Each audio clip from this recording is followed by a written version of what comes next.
Yeah, General, can you hear me? This is Joshua Meservey from the Heritage Foundation. Great. Yes, I can hear you. Okay, great. Well, welcome. Really pleased you can join us this morning. I'm just going to get us started right away if you're ready, General. Yes, I am ready. Thank you very much. Okay, super. Well, welcome everybody. My name is Joshua Meservey. I'm a research fellow for Africa at the Heritage Foundation. Really pleased that General Tsadkan has agreed to join us this morning to give his perspective on the conflict in Ethiopia. I'm going to move very quickly because we have lots of people and not a lot of time. So General Tsadkan, of course, is one of the most important strategic thinkers of his generation in all of Africa, I would say. And he was the first chief of staff of the Ethiopian Defense Forces. He was the architect of one of the architects of the war against the Derg, the successful war against the Mengistu regime, and he's currently a member of the Tigray Defense Force, Central Command, Government of Tigray Central Command. So, General, I'm going to turn it over to you for your opening remarks and your opening reflections, and then we'll move to discussion and Q&A. So the floor is yours, General. Okay, thank you very much. Thank you for the introduction. As you have suggested and as the format of the discussion, I will give a brief discussion of what is on the ground with regard to the war that is being waged. It's not an ordinary conflict, it's a huge war. And at the same time, I will discuss some issues with regard to the peace process, and then there will be a question and answer session. First, what I would like to say is say something about the situation on the ground with regard to the war. This meeting is being recorded and or transcribed. Resumption of war started a month and a half ago. There were various fronts that the war was being conducted. At this time, the main effort of the government of Ethiopia and government of Eritrea jointly has concentrated mainly on the southern front, starting from Waldia up into Tigray, and western front, which is from western Tigray, Walkite, Badime area to Ndasilase, to Shire Ndasilase. Their target is to reach Shire Ndasilase. In this, all Ethiopian forces, there are 8 commands in Ethiopia. One command consists of 3 corps and 1 corps. In 1 corps, there are 3 divisions.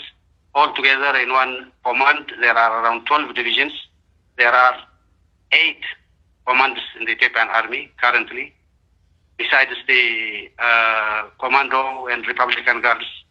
And in addition to this, there are around 19 divisions of Amhara Special Forces. All those forces are fighting now against the Tigrayan government, Tigrayan authority. 5 of the commanders are in western Tigray, out of which 3 are attacking Tigray from Eritrea,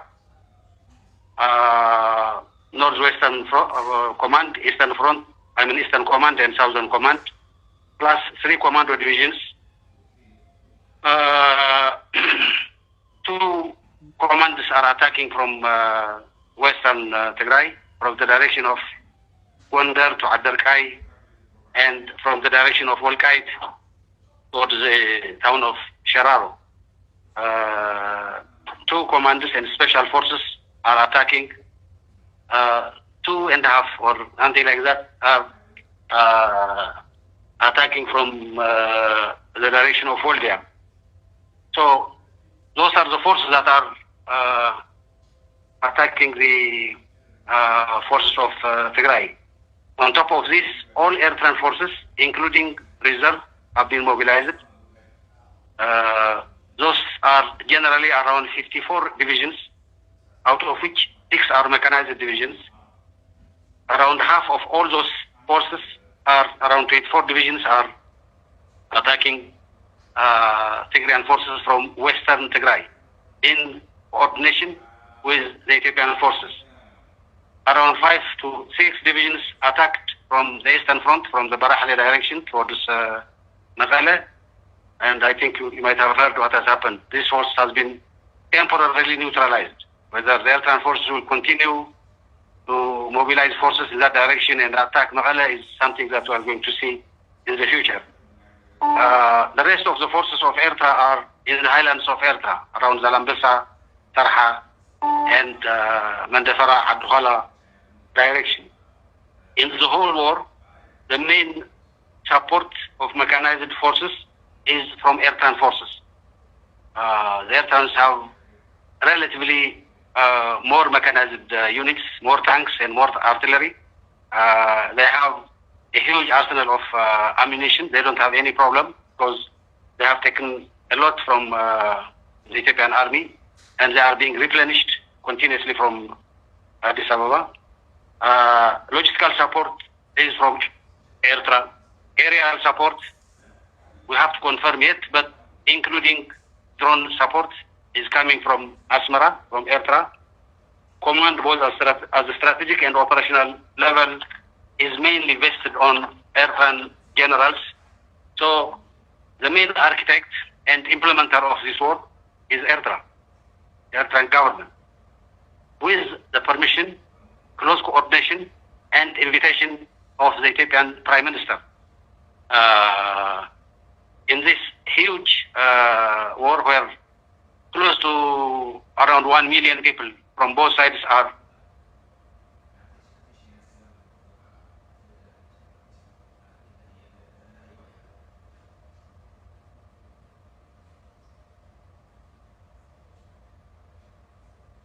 General, you just went on mute. So if you could unmute yourself. How about now? Is it okay? Yeah, perfect. You cut off right after you said there was 1 million men mobilized on each side. Yeah, roughly around close to 1 million, out of which close to slightly less than 1/4 are forces under TDF. The rest are from the other side. In this huge war where we are blocked for the last roughly 3 years, Tigray was blockaded 1 year before the war, and it has continued, especially after the government of Tigray controlled Mekelle. We are left alone with no other option except to fight for our survival.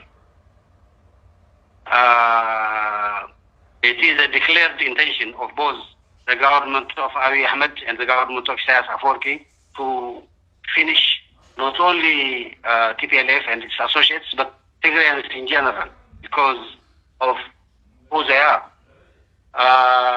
This war is, in my opinion, a regional war. It has extremely far-reaching implications. If they get their way, the whole geopolitical landscape will change. Isaias will be the boss of the region. He has already brought Abiy Ahmed into his pocket. Abiy Ahmed doesn't have any other alternative except to obey what Isaias has tell him. It is public secret that Isaias' next target is Sudan. So the whole region, if Isaias could break the resistance of EDF and the Tigrayan people, he is out to dominate the region and implement his version of governance, which is very much known. I don't need to go into that detail. So this is the consequence. And on the other hand, if the Tigrayan resistance prevails, there will be a chance for the region to restructure the whole politics in a way that benefits the general public, all Ethiopians, including Eritreans as well. So it has far-reaching strategic implications in shaping the geopolitical situation in this part of the world where, as if known, this region is situated in the western part of the Red Sea. The strategic significance of the Red Sea is very much known. I don't need to go into that detail. Above all, even if they win, even if which is not a foregone conclusion, which is difficult because we are fighting for our survival and we'll fight on how we know to fight. But hypothetically, if they win, there will not be peace. Almost half of Ethiopian defense forces are in Eritrea. Whether those forces will be extricated or come out of Eritrea willingly is doubtful, because Isaias has a habit of retaining those forces and using them for his own purposes. And Isaias, Eritrea cannot dominate Ethiopia, even if they wish so, because it's not a matter of Abiy Ahmed. The whole Ethiopian population will not accept the domination of tiny Eritrea, huge Ethiopia, which has far-reaching implications. And Ethiopia cannot again reconquer Eritrea. So the scenario, even if this war has been has gone according to their script, it does not bring peace. It will bring another level of complicated political security challenges to the whole region.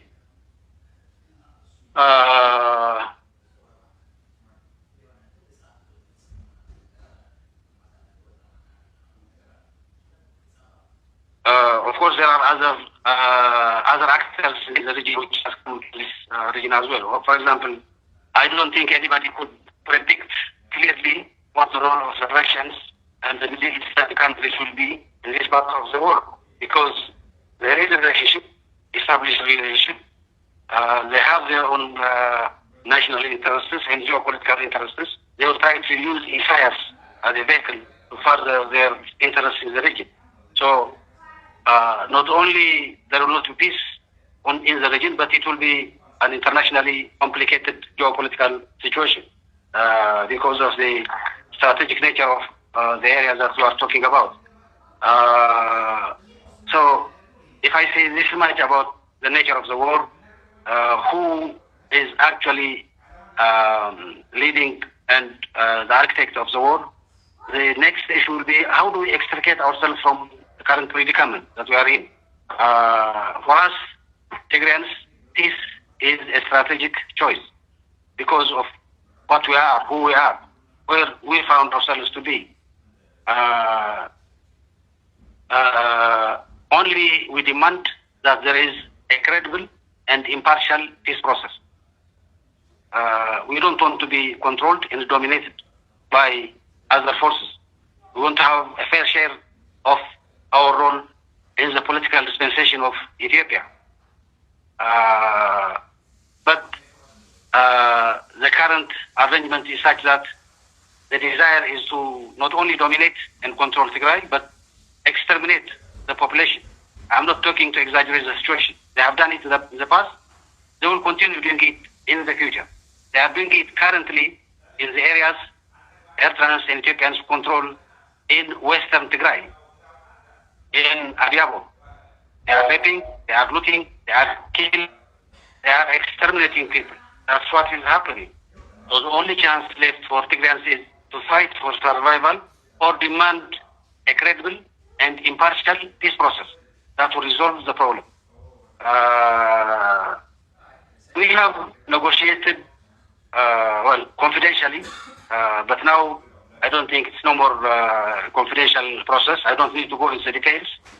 We have met 3 times with the Ethiopian authorities. We have discussed, and I would like to thank the American government for organizing those meetings. Without going into the details, in all the 3 occasions, we reached agreements. We abided ourselves by the agreements reached at that time. But we were betrayed in all 3 occasions. The last being the one that was done in Djibouti, where we came out with a clear proposal of cessation of hostilities. And of course, what needs to be done in the cessation of hostilities.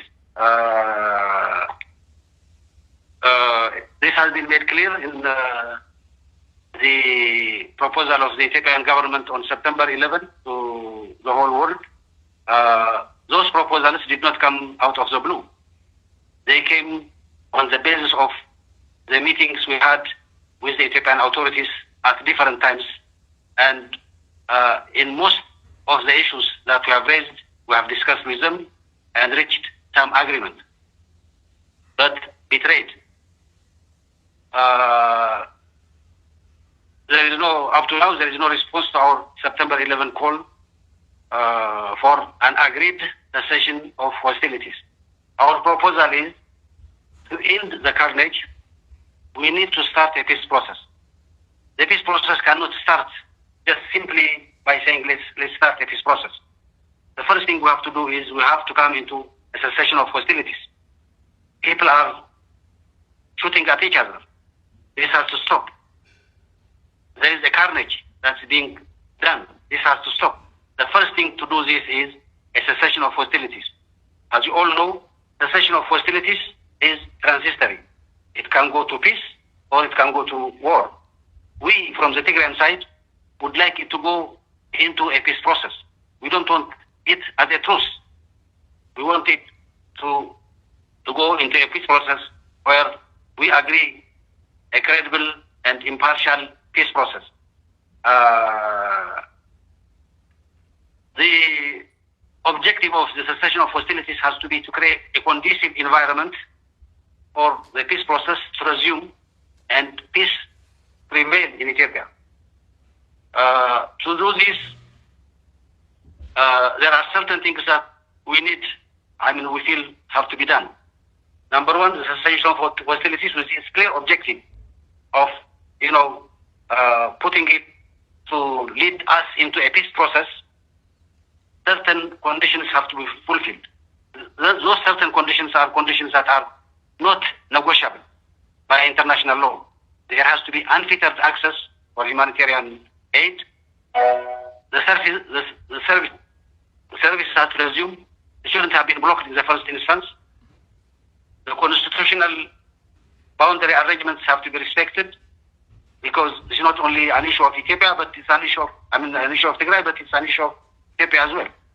It could be discussed in appropriate time, but this has to be accepted as a modus operandi of the government with regard to border issues. Foreign forces has to go out, because in the presence of foreign forces, not only simple spectators, but the main architects of the war, there will not be peace. So during the cessation of hostilities, those forces has to go out.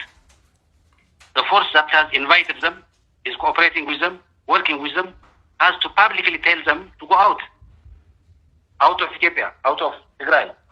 And there are other two important things that we feel should be fulfilled during the cessation of hostilities. Number one, there has to be a credible and impartial peace process architecture agreed.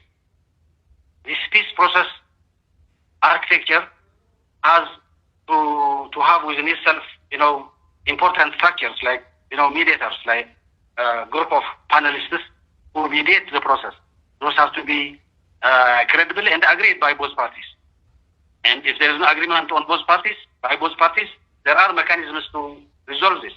There has to be international guarantors, simply to see the process go through and be finalized. More than that, the peace process needs a safeguard, to be safeguarded, because there are external actors who doesn't want this process to hold. The international guarantors have to give guarantee to the whole peace process, and at the same time secure the peace process itself, diplomatically, economically, whatever it takes. There has to be international experts who advise on the integrity of the peace process. There has to be a monitoring and verification mechanism to see that agreements are carried out properly. When we say this, we are saying we are ready to commit ourselves to such an arrangement. we would like the international community to commit to such an arrangement as well. We would like our partners, if they are serious, to commit to such an arrangement. A credible, impartial, properly designed and agreed peace process architecture, we feel would help us resolve this process. Once this is agreed during the cessation of hostilities, there has to be some kind of a declaration of principles as well, which directs the trajectory of the peace process. The parties have to agree to certain principles to go into and respect in order to continue the peace process. Those are the demands you ask. We feel those demands are not only fair, but at the same time, it demands us to be committed to the peace process. There is, there is a propaganda activity that tells, the Tigrayans know how to fight, they don't want to go to peace. Well, given our circumstances, if we are forced between subjugation, control, we'll fight. But we would like to have a fair and credible, impartial peace process, internationally designed and accepted, and we would like to abide ourselves by that process, and will accept whatever comes out of that process. We made this clear. The Ethiopian government rejected it. They told us they didn't want to go into cessation of hostilities, and they didn't respond to our call. After the cessation of hostilities and what needs to be done within a certain period of time during the cessation of hostilities, then we can have a robust, credible, impartial peace process. We are ready to commit ourselves to such a process. We are ready to commit ourselves to an agreed cessation of hostilities. I would like to say something about, we have agreed on African-led process, but this shall not be, meant a carte blanche to African Union to impose whatever they think is a proper peace process upon us. It has to be discussed and agreed between the parties, not only between us, but between us and the Ethiopian government as well. Up to now, we haven't heard anything from the African Union. Nobody has contacted us. Rather than designing a robust, credible, impartial peace process, the issue has become Mr. Obasanjo. Our misgivings on the African Union and our opinion on Mr. Obasanjo has been made clear. With all our misgivings, we have accepted the Continental Organization, but we haven't changed our position on Mr. Obasanjo. We don't want to make Obasanjo an issue. What we are saying is, let's have a credible, impartial, robust peace process architecture in place, and then we take it from there. And there are modalities and traditions for this kind of a process to be put in place.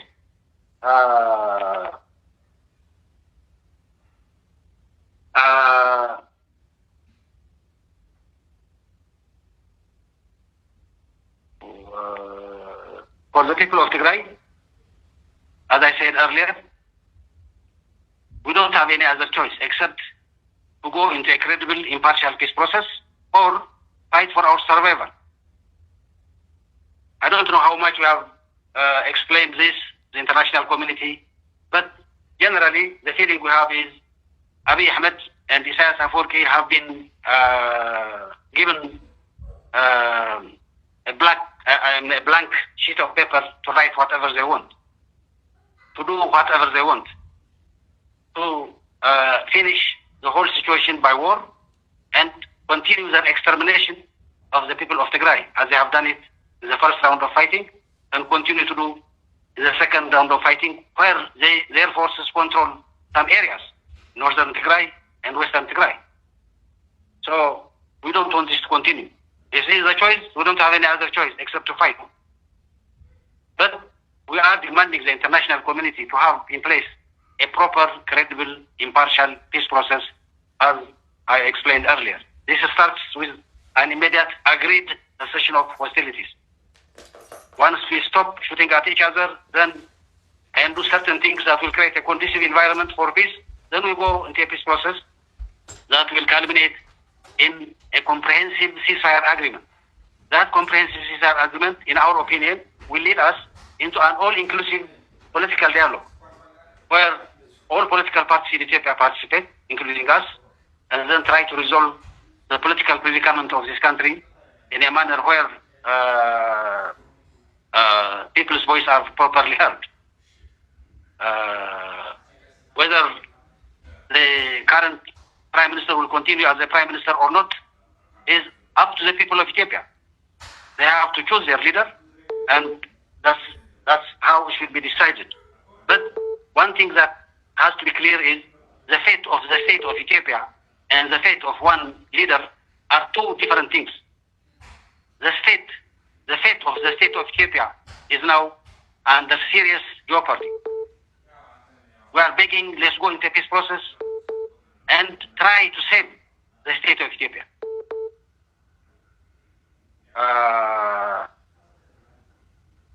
Those are the points I have on both the current situation on the ground and the diplomatic community. Thank you very much. I will respond to some of your questions. Thank you.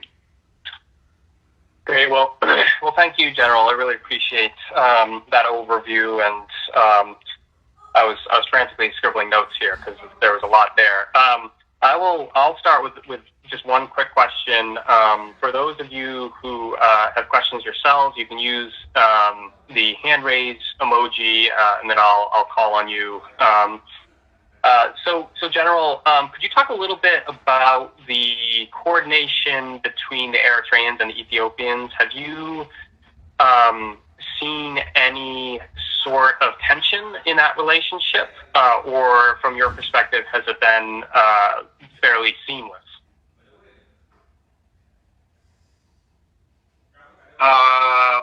Well, there are reports that we get. There are tension at the operational and tactical levels between the Ethiopian army and the Eritrean army. But for me, with regard to the bigger picture, with regard to the strategic alignment, as long as Isaias and Abiy are in power, I don't think that will matter much. The military of both countries do whatever they are ordered to do, and they are doing that. Whatever small tension or disagreements might be there, at present are inconsequential. So that's how I see it. Great, thank you. So I'm going to start calling on people for questions. Please identify yourself before you ask your question. I also just want to remind people, as I stated in the email, this is on the record and it is being recorded. So just a reminder for you all. So we will go to Tibor. Okay, General, thank you very much again for joining us. Josh, can you hear me? Okay. General, from your description of the military situation, I can imagine that Prime Minister Abiy and Isaias would feel like that they have an advantage, and every day goes further to their advantage.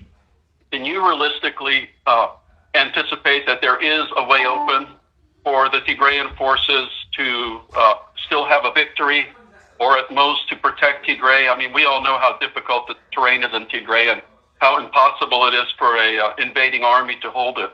So if you have to maintain the military posture, are the Tigrayan defense forces capable of doing that? Again, thank you for joining us. Over. Well, thank you, Ambassador Tibor. We are fighting a huge war. I don't think it will be easy for me to predict the outcome of that war. If what has happened up to now is an indicator, or what has happened in the past is an indicator, maybe we might, lots of lives will be lost. We might take time, but at the end of the day, I sincerely believe the people of Tigray will prevail because they have justice in their side. They are fighting for their right. I have fought along Isaias' army during 7 years of armed struggle. I have commanded the Eritrean forces, and now for the third time I'm fighting forces and against the forces that I helped create and establish. So up to now, we haven't faced major defeat. Not me, but the people of Tigray. There is no reason why we don't be victorious in the future as well. What are we going to do? I think the Tigrayan people have a way of adapting themselves to the current situation because they don't have any other choice. We don't have an outlet, so we get our bullets from our enemies. We have done that during the 17 years. We'll continue to do that. Our food and provision was being provided by the Tigrayan people, however meager it might be. It will continue to be like that. And Tigrayan soldiers are not, don't have much in terms of luxuries, if I may call it that way. So, loss of lives will be lost. It will be bad. So it's better to go into a peace process and resolve it peacefully. But if we have to fight, we know how to adapt the fighting and we'll continue fighting. And at the end of the day, since we are fighting for justice, or our rights, or equality, the Tigrayan people didn't ask for anything. They just elected their own government, and Isaias and Abiy came and started the war. It's not whether the first bullet was shot by Tigray or doesn't matter. The strategic preparations were finalized. So the choice for the people of Tigray is to fight and survive or succumb. And in this situation, it's not the ordinary type of, accepting defeat. It is total extermination. That's what they do. That's their professed aim. Their ideologists, everybody else is doing, I'm saying that. There's a propaganda in every aspect. So they are not giving us any other chance except to fight to the finish. And if we are forced to fight to the finish, we better come with solutions that will help us make the enemy not able to defeat us. That is so what I'm saying is, nobody can predict the outcome of. Sorry, am I online? Hello? Hello? Hello, do you hear me? Yes, we can hear you. Okay, fine, thank you. Yeah, sorry, Anyway, mic was not working. We hear you. That's why what I would say. We have to adapt based on our experience so far, and then try to survive as people, even when we are left alone by the international community. That's the case up to now.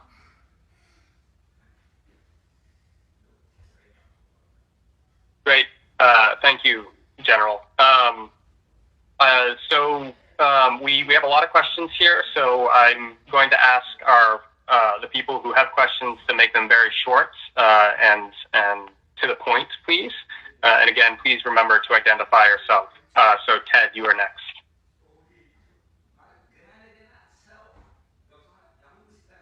Thank you, Joshua. My question will be very brief. My name is Kewodros Turfe. I am the chairman of the Amhara Association of America. It's an advocacy group here in the United States. General Tsadkan, in the TPLF's most recent statement on cessation of hostilities, the TPLF has no longer set preconditions on the issue of Volkite. We believe this is a positive development and hope this is a sign that TPLF has finally accepted the current status quo and historical administration of Volkite and Raya. As an organization, we have issued multiple statements condemning all human rights violations by all belligerents and have demanded unfettered humanitarian access for all Ethiopians. However, our organization, international human rights organizations, and many media outlets by both Ethiopian and Western have documented gross human rights violations committed by TPLF militias in what amounts to a genocide, including massacre of thousands of Amhara civilians, rape of thousands of Amhara women, millions of Amharas displaced, blocking 8 areas within Amhara region held by TPLF, and destruction of civilian infrastructure. And similar crimes have been committed against Afar civilians by the TPLF militias. How does the TPLF envision a lasting peace between Amharas, Afars, and Tigrays while the TPLF forces continue to commit war crimes? Thank you. Number one, for the record, the government of Tigray, by the way, I'm not a member of the TPLF. I'm a member of the government of Tigray. The position of the government of Tigray is not to accept the status quo. The position is things have to go back to November 2020, status quo ante. The administration has to come to Tigray. Displaced people, about 1,200,000 of them, have to go back to their place, resume their normal life, and if need be, there is an issue to raise about, to whom that area belongs, then there is another constitutional process that we can discuss and agree. But at first, it has to come back to the agreed constitutional administration. So I think you need to get this straight. We did not abandon that precondition. The only thing we said is, let's have a cessation of hostilities and discuss those issues. The second issue is, you can talk a lot about atrocities committed by the Tigrayan forces. I'm not here to enumerate this or that, but the position of the government of Tigray and the position of the leadership of TPF is, let's have a credible organization to verify who committed what kind of atrocities. We have been calling for an international investigation on this issue. If we are found to be guilty, we will live up to it. But we are very confident what our forces have done. We have a proper rules of engagement of the Tigrayan army. We have penalized our soldiers who have committed crimes. And this and other kind of human rights abuses, human rights crimes, with a clear intent of exterminating the people of Tigray are two different things. In any case, I'm not here to argue whether we have done this or that, but our position is, let credible international investigators come, investigate it, and then let the guilty party be known. It is the Ethiopian government who is refusing this, not the Tigrayan government. That's what I would like to say. Thank you, General. So, Sina, the next question to you. Thank you so much. Thank you so much, General Tsadkan, for speaking to us. My name is Sena Dimdimo. I'm the director for Oromo Legacy Leadership, an advocacy organization representing over 50 Oromo community. First and foremost, I want to say that our sympathy and heartfelt pain to the people of Tigray is the number one thing I want to restate. We feel the pain. We've seen the atrocity the Ethiopian government, along with the Amhara regional government, Amhara Fanos, and Eritrean soldiers have committed to your people, that I myself, I cannot imagine the pain your people feel. And I appreciate that you're speaking here and telling us, although my people itself is the victim to TPLF, but what's happening to the people of Tigray, it is unimaginable. And your survival is a miracle. May God be with you guys. So my question quickly is, one, why do you think, the U.S. government have not really pushed the Ethiopian government to keep the bargain? 3 times, you say that they made a deal. Second, quickly, is the Amhara Fanos. Just this week, over 100 Oromos were killed by Amhara Fanos. Amhara Fanos are accused of genocide in Tigray about a year ago. Right now, there seems to be division, but they have focused their atrocities into Oromia. They've done hundreds of people. They have killed hundreds of people in other regions than Tigray, then back to Oromia. So, what's with your analysis? Because you have not really called out much on the Fanos recent involvement. The third question quickly is about the TPLF and oil-laced relationship. What the arguments is there? If there's something that you can say. And again, thank you so much, Josh, for the opportunity. Well, thank you very much for the sympathies that you have expressed to the people of Tigray. I really appreciate. With regard to the issues of the relationship of OLA and TDF, this has been forged some years and a half ago. If at all there is anything, this tells that the Tigrayan authorities and TDF are trying their best to save the state of Ethiopia on the clear understanding and participation of all Ethiopians. That's the whole purpose. This goes to the Amharas to all sorts of people in Ethiopia. You know, in my opinion, there are two clear trajectories of state building in Ethiopia. One is the multinational federal democratic system, which has been established by the victory of the APRDF with all its problems and excesses. But the trajectory is Ethiopians have to govern their own affairs by themselves and then cooperate in building the Ethiopian state together.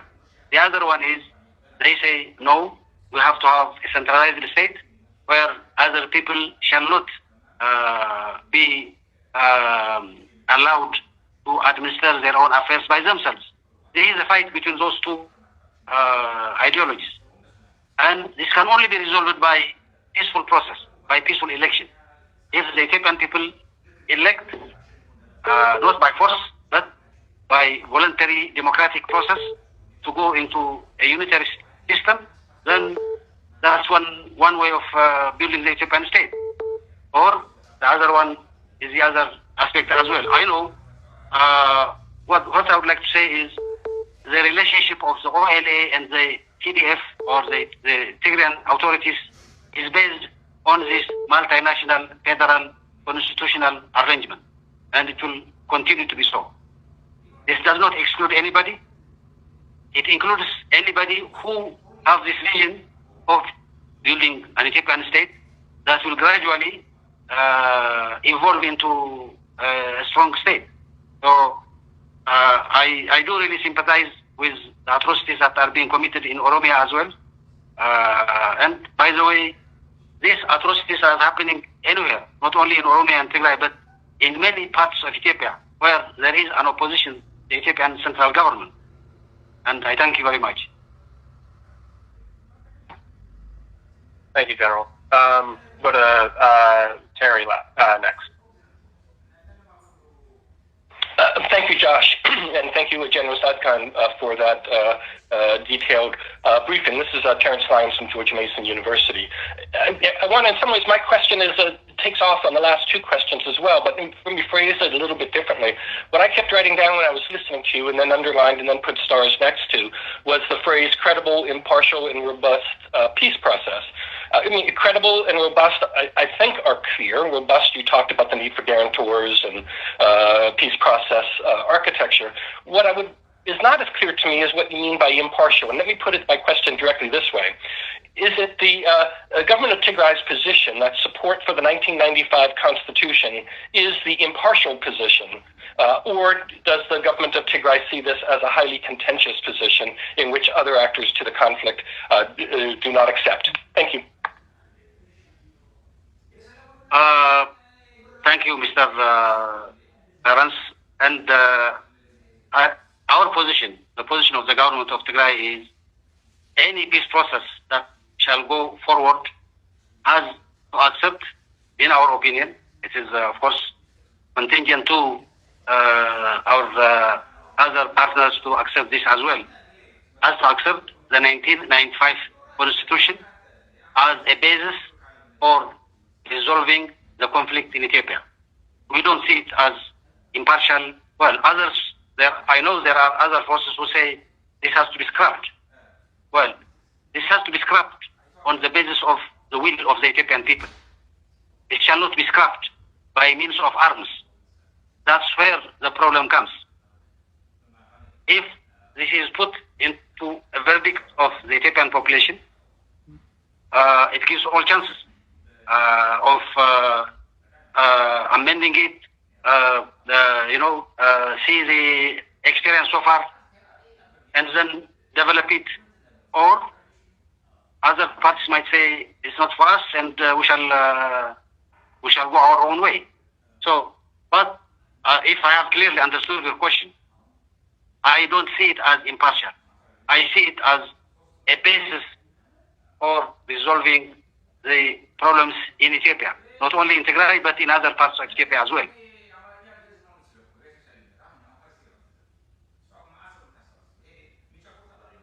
Okay, thank you, General.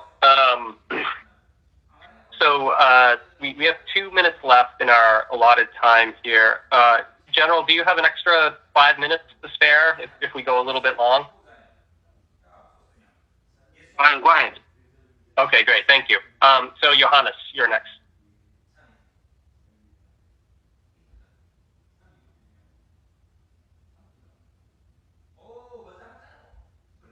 I need to unmute Johannes. Hi, thanks, Josh, for the opportunity, and please allow me to use this opportunity to thank General Tsadkan for his time as well. First of all, my sympathy also goes to the our people of Tigray. But particularly, General Tsadkan, I would like also to take this opportunity to witness your commitment to a peaceful resolution of the crisis when it all began. And I'm extremely happy to see you as one of the negotiators along with Ethiopia in this process. And it is my prayer and my hope that you will help the international community as well to make sure that this crisis to be peacefully resolved. Quickly, my question to you, General Tsadkan, what do you think is the international community taking so much long in helping this process to end and resolve it peacefully? Do you think the international community, whether the African Union, United Nations, Security Council, are they all coordinated to approach this process and to end the war, or everybody has different agendas? If they do have different agendas, what is their agenda in the whole? Do they have a clarity that they are guided this approach? Because they are not really coordinated, then I think what would be your advice to this international community in this process? That's my first question, John Tsadkan. And I'm extremely again happy that to hear you say how committed you are not only to address the issues in Tigray, but also overall in the country. Your commitment to saving Ethiopia is really, really highly appreciated. And I would like to take this opportunity, General Tsadkan. What would you say to the people of Ethiopia, not just to the few people, but I think the majority of Ethiopia who are committed to see a peaceful resolution? How do you want them to support this process so that at the end of the day, we have an Ethiopia that we all wanted to have? So these are just my couple of questions to you, General Tsadkan. Well, thank you very much, and nice to see you again in such an arrangement. In any case, for the people of Ethiopia, what I would like to say is, let's stop this madness, let's stop this war, let's agree on cessation of hostilities and discuss our differences, resolve our differences peacefully. I very much know there are so much divergent opinions on the future of Ethiopia, how the Ethiopian state should be managed and developed. This is something that we have to discuss among ourselves and resolve it peacefully. We might not agree on all issues, but as normal in the rest of the world, if there is a genuine participation, then the other issues on the basis of the current constitution could be resolved. I don't need to go into the details of the political discussion because that's a huge issue that has to be faced when we reach there.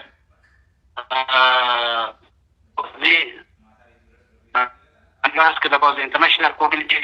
Number one, I would like to again appreciate the American government for their commitment so far and assisting the process to come into an understanding in the past. Above all, I really appreciate what the American government has done in terms of humanitarian aid to the people of Tigray, which reached the people of Tigray at a very critical moment. Apart from this, then there are issues that I don't understand either.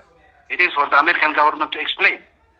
I have put the strategic significance of this war. Israel is the architect of this war. He is leading the whole thing. He has allied himself with the Russians and trying to make it a regional war. And we are here fighting for our right, for our survival. it looks like recently the international community have allowed both Isaias and Abiy to get their way, do whatever they can to defeat us militarily for 1 month and a half, non-stop, day and night fighting. The international community is watching. We are blockaded. We have no outlet. We don't have any resources, but this has continued. Why is the international community, we have clearly put our proposal on a peace process to start from a cessation of hostilities and then continue the next process. But there is no strong reaction to make it happen. Why is that so? I don't know. It is for the international community to respond, to see, and do something. And actually, to be honest, I feel this kind of interaction will help in forging opinions for the peace. That's what I can say. Thank you, General. Okay, so we're to our very last question here. Berhanu, you get to do the honors for the last question. Thank you, John. I don't hear you well. Is it okay now? That's better, yes. Okay. First, General, thank you for your time.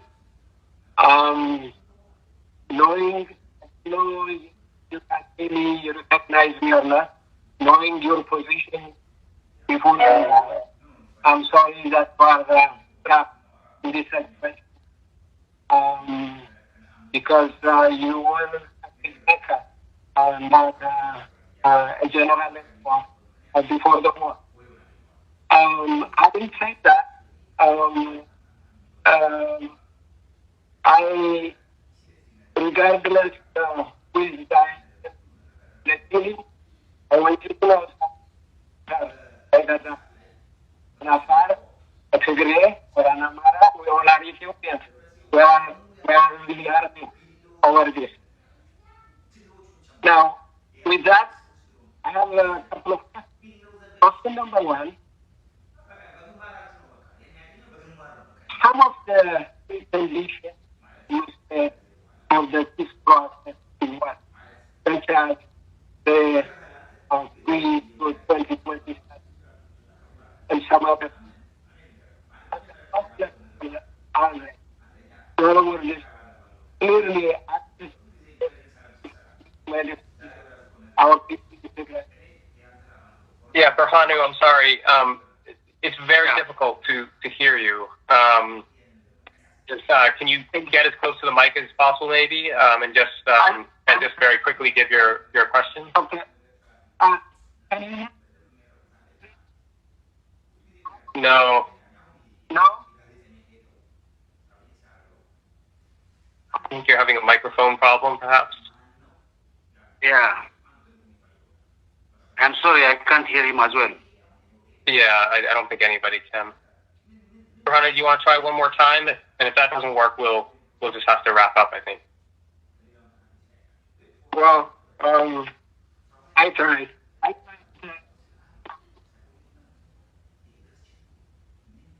Yeah. Maybe somebody with me. Can you Yeah. So, no, you're not on mute. It's just the microphone is very foggy and difficult to hear. So I'm sorry, Berhanu. I think we're not able to hear you. So we'll have to wrap it up, I think, unfortunately. General, thank you so much for your time. I really appreciate it, and I appreciate your perspective on this. And there's sort of a paradox here where you're an accomplished general and military thinker, but I think many people who know your career are also aware that you're a peacemaker or someone who wishes very much for peace. And I think everybody on this call wishes for that as well. So let us all hope and pray for that comes quickly. In the meantime, thank you again, General. Thank you, everybody, for joining us. appreciate your time and wish you all the best. And I'll give any final comments to you, General. Thank you very much. Thank you very much, and I appreciate the participation in this discussion. I hope it will help bringing ideas for this peace. Thank you. Thanks, General, and thank you everybody who joined. Thanks, John. Thanks, General. Let the peacemakers prevail. Indeed. Thank you. Thanks, Josh.